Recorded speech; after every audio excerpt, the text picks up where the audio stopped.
An unlikely tour Does anybody know what a Superfund site is?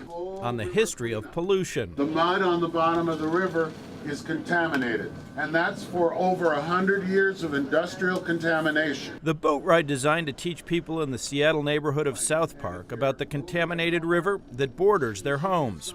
While progress has been made in cleaning up the Duwamish River, the neighborhood faces another threat: contamination that could spread if the area floods. And South Park residents are not alone. An Associated Press analysis shows that nearly 2 million people live within 1 mile of toxic sites located in flood-prone areas or that are vulnerable to sea level rise. The AP identified 327 such sites after reviewing flood zone maps, census data, and records from the U.S. Environmental Protection Agency. This year's historic hurricane season exposed the little-known public threat: highly polluted sites can be inundated by floodwaters, potentially spreading toxic contamination. During Hurricane Harvey, more than a dozen Superfund sites were flooded in Houston, with breaches reported at 2 of them. And everything was coated with this, all the tools I've been cleaning, everything, the cars, it's a soot, it's a slimy, I don't know, it's almost like, it's nasty. In 2014, the EPA said prolonged flooding at low-lying Superfund sites could cause extensive damage.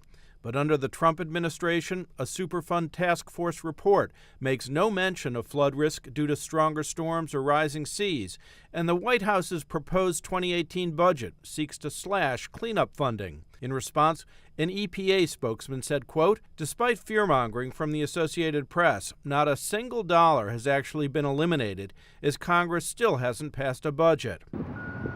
Some of the 327 sites have had at least some work done to help mitigate the threat to public health.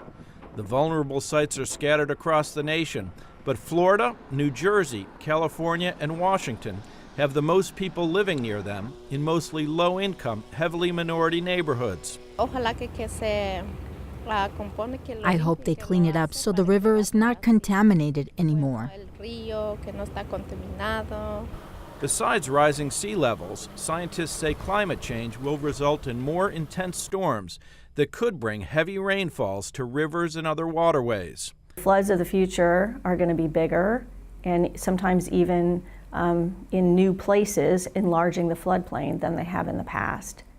Tony Leisner has lived near Florida's Stauffer Chemical Superfund site all his life, and his concerns have gone up with the water levels. I've got some commercial real estate, and I would not be a buyer. Our water levels do keep rising. There is going to be infiltration there. Back in Seattle, officials estimate the rest of the river near South Park will be cleaned up in the next 2 decades. But the Superfund, it's the same thing. We can't afford to live anywhere else in Seattle, so we do the best we can here. But that timetable does little to contain the worry about the contamination spreading beyond these banks. Ned Barker, Associated Press.